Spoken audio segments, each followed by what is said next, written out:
Using federal emergency authorities, the FDA approved a new test for the virus. We did this within hours after receiving the application from Roche, a process that would normally take weeks.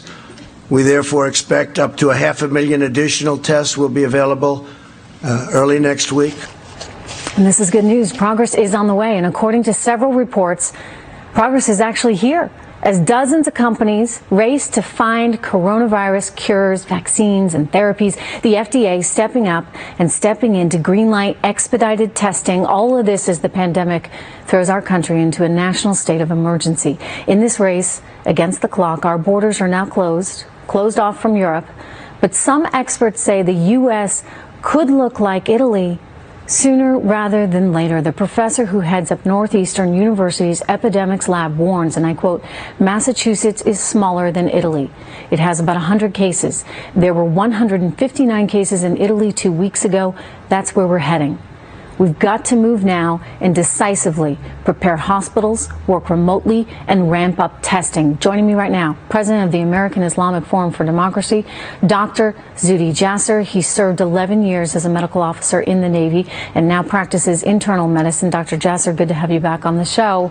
It's good to be with you. What's your sense of this? I mean, you look at Boston right now, it's being compared with Italy, which is truly a disaster. How do we ward that off? Well, Trish, we're learning something every time we find out more information about clusters, and there was a cluster in Boston. Some analogies are good, but I'm not sure that the analogy with Italy necessarily applies because Italy has 25% of its population over 65. Many of the deaths, as we've seen, have been related to folks that have immunocompromised basis, chronic illnesses, etc. But the cluster in Boston is very instructive. It was an executive meeting of actually drug companies and others that are doing a lot of this work, so they get it. They quarantined and they got the information. They were on top of it. So it shows you how much we have to be on top of social separation, making sure that we do everything we can to slow down that every 6 to 7 day doubling in the population. Once you flatten that curve, you decrease the impact and the possibility of happening what happened in Italy. And that's why, you know, the happenings in Boston are very instructive. But the president's declaration of a national emergency is so important to pool our resources, to move us forward so that we can fast track the vaccines, the meds that need to be used, and move us in a way that we have in so many other disasters before. Sure. I want to get back to this social distancing thing too, because I think that there's still a little bit of, you know, and a lot's changed. By the way, in the last, 5 days, a lot has changed. And I think that one of the things I'm most encouraged by is to see Governor Cuomo complimenting the president and the president complimenting Governor Cuomo. Because we got to be together in this. I've said all along, no time for politics. And I'm getting the sense that everybody's on board right now and committed, and that is exciting. I mean, heck, we've even got, you know, rival companies standing together to try and help America, and this is who we are and what we need to be right now. But Dr. Jasser, back to the social distancing, because there's still like a kind of pressure, I think, on people to be in the office and to, you know, be present at things. And, you know, a big birthday party is coming up for, you know, aunt whoever or uncle so-and-so, and people want to be there. But do you think at this moment in time it's more important that everybody take that step back and, you know, economic consequences sort of be damned for the here and now, so that we're able to get through this and end it?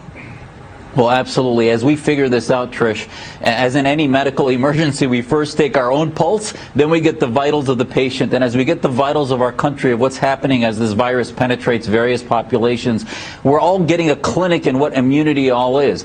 Without a vaccine, we can't immunize people before they get the virus. So we have to do the best we can without a herd immunity in spreading our population from concentrations that would spread it too quickly. And the latency of the virus gets us always 7 to 14 days behind, and that's why the quarantine is 14 days. So the social distancing, yes, and non-essential things, entertainment, athletics, unfortunately, we're going to have to delay a few months.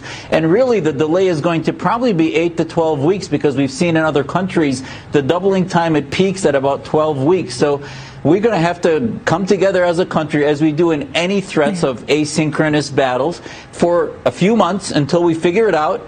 The companies of the public-private partnerships are creating vaccine test kits now that are going to work within 4 hours. We're going to get the data quicker than any other country has. And once we get it, we'll be reassured that we can get back to life as we know it normally. How long do you think it's really going to take for the vaccine? Dr. Fauci's saying year and a half?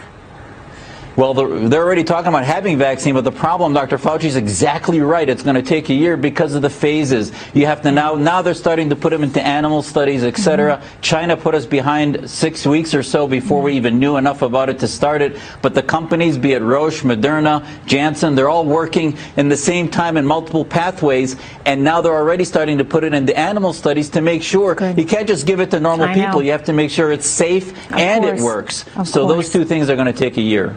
Dr. Jasser, thank you so much. All right, coming up, everyone.